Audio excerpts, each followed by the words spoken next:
আসসালামু আলাইকুম। তোমরা যারা ভর্তি পরীক্ষা দিয়ে যে কলেজে চান্স পেয়েছো সেই কলেজে অনার্সে চূড়ান্ত ভর্তি হতে যা যা কাগজপত্র প্রয়োজন সেগুলো এখানে দেওয়া হলো। চলো দেখে নেওয়া যাক। প্রথমে দেখো অনলাইন আবেদনপত্র যেটি তুমি আবেদন করেছো সেটি একটি কপি লাগবে।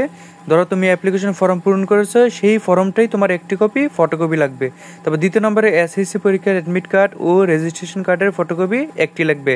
অর্থাৎ তোমার অ্যাডমিট কার্ড যে একটা আছে সেটার একটা ফটোকপি লাগবে এবং যে রেজিস্ট্রেশন কার্ড আছে সেটার একটি ফটোকপি লাগবে। তারপর 3 নম্বরে আসো যে এইচএসসি পরীক্ষার সেমভাবে এইচএসসি পরীক্ষার অ্যাডমিট কার্ড ও রেজিস্ট্রেশন কার্ডের ফটোকপি মানে একটি একটি করে লাগবে। যেমন ধরো তোমার অ্যাডমিট কার্ডের একটি এবং রেজিস্ট্রেশন কার্ডের একটি ফটোকপি লাগবে। তারপর লাগবে 4th নম্বরে এসএসসি এবং এইচএসসির মানে উভয় দুইটারই কলেজ থেকে পাওয়া মূল মার্কশিট, কিন্তু ফটোকপি তোমার না। তোমার মূল মার্কশিট যেটা আছে যে বোর্ড থেকে প্রাপ্ত তোমার সেটাই লাগবে। এরপর আসো টাকা জমাকৃত অনলাইন অথবা অফলাইন কপি একটি। ধরো তুমি যে কলেজে চান্স পেয়েছো সেই কলেজের ভর্তির ফিস 6,000 টাকা। সেই 6,000 টাকা তুমি যদি অনলাইনে পে করে থাকো তাহলে সেই অনলাইন কপিটা তোমার সরাসরি যেয়ে জমা দিয়ে আসতে হবে। এবং তোমার কলেজে যদি অনলাইনে টাকা জমা দেওয়ার সিস্টেম না থাকে তাহলে তুমি সরাসরি যে এই টাকাটা জমা দিয়ে আসবে। এরপর আসো এনআইডি কার্ড। তোমার যদি এনআইডি কার্ড থাকে তাহলে সেই ফটোকপি তুমি নিয়ে যাবা।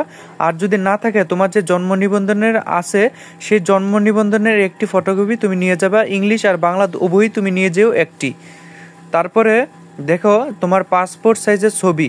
তোমার পাসপোর্ট সাইজের ছবি মানে কালারিং করে তোমার ব্যাকগ্রাউন্ড থাকবে অবশ্যই নীল, সেই 4টা পাসপোর্ট সাইজের ছবি তুমি অবশ্যই নিয়ে যাবা।